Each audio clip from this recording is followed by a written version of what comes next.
are you going for? Either way, I have an answer. Whoa, what? To just, yeah, if you bring a Purify, my Benedetta will definitely shred you. If you bring a Flicker, my Heavy Spin will be that effective. It's a signature pick for ZORNN. It's the CHOU coming down, but against an Akai and a Faramis, man. That's tough. And even a Benedetta, a built-in eye for an eye anti-CC that can actually counter the CHOU. Seems like the only route for HOMEBOIS right now. Well, I personally wanted to see it, right? It would be pretty funny using the Echo CHOU skin against Echo, but here, so far, he went for the KOF skin. It's a very good skin. It is, right? Here, nothing too fancy rotation-wise, and it seems like they will just play this out slow. But no, ZORNN has stepped into the gas, and he's quite low. Oh, he missed time to Chun Poo, and now gets punished a bit for it. JP about to hit level 2. Gets a good stun hit, and ZORNN might be forced to... A lot of enablers, a lot of... Some good poke. It actually forces out a heavy spin, and this will give HOMEBOIS a significant advantage coming into the first turtle. Carlteezy still wants to fight for it, though. ZORNN already positioning himself over as a shield unity to try to knock Carlteezy zoned away as a turtle secured by Chibi. As another realm comes down from Sanji defensively. Sanford taking low, still able to dash one more time into the back. The Shadow Stampede brings Chibi and Sapat back to JP, but there's no follow-up damage. Meanwhile, Sapat finds Sanford in the bush. Ooh. Barely. Sanford still gets out. Oh, they need some compensation here. They need more cross-map plays perhaps, but ZORNN is there already with the recalls as well. Again, Echo here, they have a lot of engaged, so let's see here. They have JP, they have Sanford, though, with no Petrify much. But HOMEBOIS is definitely working against the clock. They don't want to deal with a late game Faramis and a late game Uchiha.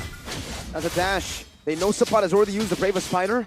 A bit of a miscommunication there, but ZORNN gets a good way the dragon. Sanji pops that Purify instantly.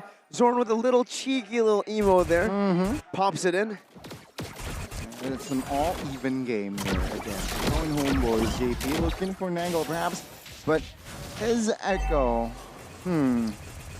what is their play here? Do they have enough firepower in the early game to really contest a 5v5 rush? Or 4v4? They like a bit of damage. They gotta get Sanji some resources first. He needs some items, because unlike previously, right, the Akai has some damage, but it's not nearly as effective or as meta as the Fredrin. So without that, and without extra damage from the Roller as well, the Ruby has spammable skills, but not a lot of damage.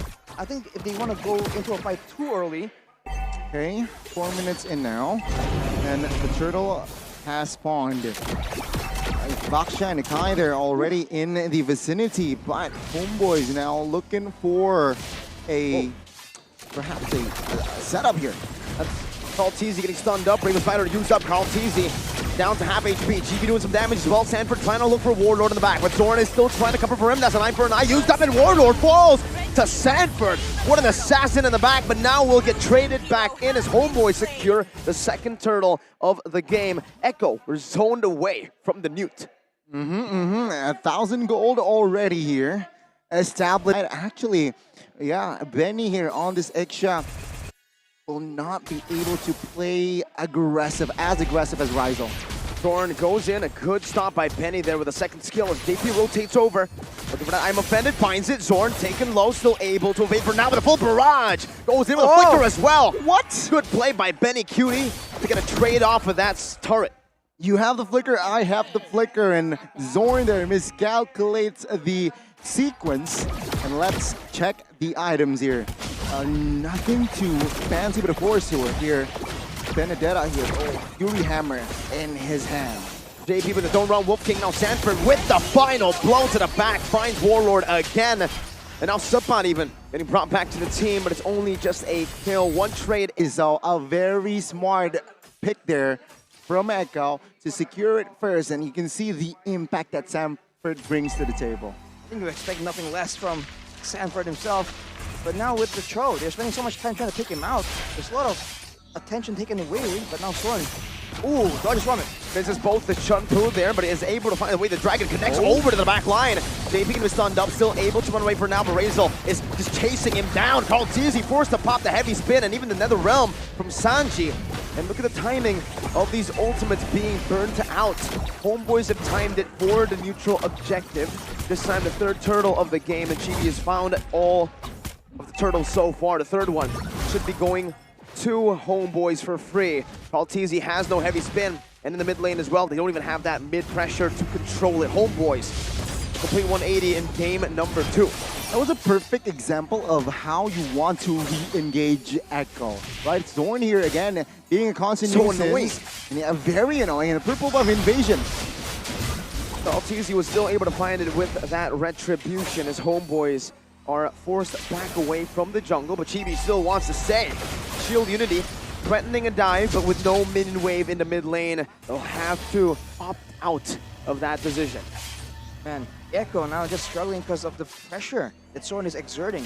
He's always trying to make plays happen on the opposite side of what his team is contesting, using the CHOU as a bit more of a nuisance, right? Recalls, tune pose, but he has shields, he has mobility, and you can't really catch up to him. This is what he's abusing right now to waste the time of Echo, and as a result, you're seeing that every time there's a neutral objective, the setup just ain't as clean. That's a Brave Spider, 2-man stun by Sabot. Amazing setup, and Zorn gets a good way. The Dragon on the JP. That's an I'm offended, not connecting. And Sanford now does a magic damage, a lot of damage onto the back, but is not able to find most of it. It's still Sabot running away now. Zorn getting out with Warlord with the black shoes. Benny gets a massive full barrage, but Homeboys just walk out of it. Oh, 3 men taken out, and Hold up. Homeboys, they might look for more here, a little bit greedy, but they will disengage. Or make it a bit more costly for Homeboys.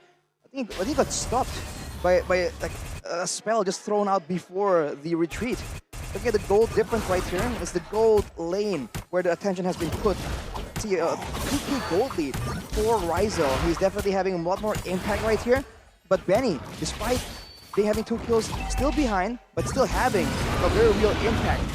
If this The series, ladies and gentlemen, and they want more. Don't run Wolf King. Carlteasy now bringing Sabot all the way back, but he finds the Bravest Spider. Not in time. It's canceled out. Now he can go for it again. Jumps into the back. Nether Realm to defend. Meanwhile, the Boxia was able to steal away, or secure the Lord rather. Now it's going to be the full barrage onto Homeboys. Oh my god. But they just soak it in. Zorn is recalling in the face of a full barrage. Now Sabot is caught in the door on Wolf King. Another Shadow Stampede. Homeboys, my goodness. Win in the battle of attrition in a long, drawn-out team fight. Homeboys got the... They can't really out-damage Homeboys at all. But you're seeing that Benny Cutie got a full channel and didn't take a single person down. And in fact, Homeboys just ignoring it, just standing inside the full barrage. It's not a good sign. Even if he can survive with the Nether Realm, if he can't take down the members of Homeboys, it will be for nothing. They're still holding on right now, but they're going to lose a bunch of turrets in the process. See here, all 10 spells on the board for both teams. Full offense power and also full defense power here with an additional Lord for Homeboys. Let's see. Sanji jumps in, brings Zorn back, but he's able to just jump out with the GP go. Homeboys with the CHOU pick that we touted there against an Akai, against so much disengage and pick. He's able to make it work, shows you that comfort gets you a whole of a long way. On the other side, man, I think Carlteasy on the Akai, not bad, but it's not the same kind of impact. He loses his orange buff right here. This is the problem. It's supposed to actually facilitate the neutral objective take, but Echo, it's almost like they want to try and contest, but they don't want to steal it away. They want to win the fight as well. And if that's the idea, then you can't go for the Akai, man. It doesn't function the same way. I said Zorn will have a tough time in this game, but man, this guy has proved me wrong. Be more proactive in the Lord. Echo, looking for plays, but it seems like the bottom back. And there's no way for Echo to make sure he stays and gets taken out. And they don't have enough damage to melt a single person down like the carry. Now Sanford tries his best to find some vision, but Homeboys, they have full control here. Carlteasy with a headbutt. Warlord gonna be taking low, forced to pop in the black shoes. Meanwhile, Sabot zones in the back. Zorn looking for the play now, pops in away. The Dragon gets Sanji, and Warlord's right there to follow it up. Sanji's still able to maneuver around. Ryzel picks up the Lord right now as Sanji falls in the back, has the passive to get back up in 5 seconds, but Carlteasy will be taken down as well, and now Homeboys are going for the base turrets. Great positioning by Zorn, great timing as well as they look and move onwards. Electro final blow, Chibi. Behind, but in the gold lane matchup, dude, what is this, like a 3k gold lead more or less? That is massive. It's massive, and this potentially might be the final push here. Homeboys, can they close the gap? Oh my god, Oh! whoa! Sanji just disappeared! The one-shot damage coming from Rizal, but the combo in the back as well. It's gonna be Rizal who pops the Wind of Nature to equalize in game number 2, bringing the series all the way to 3 games. Woo.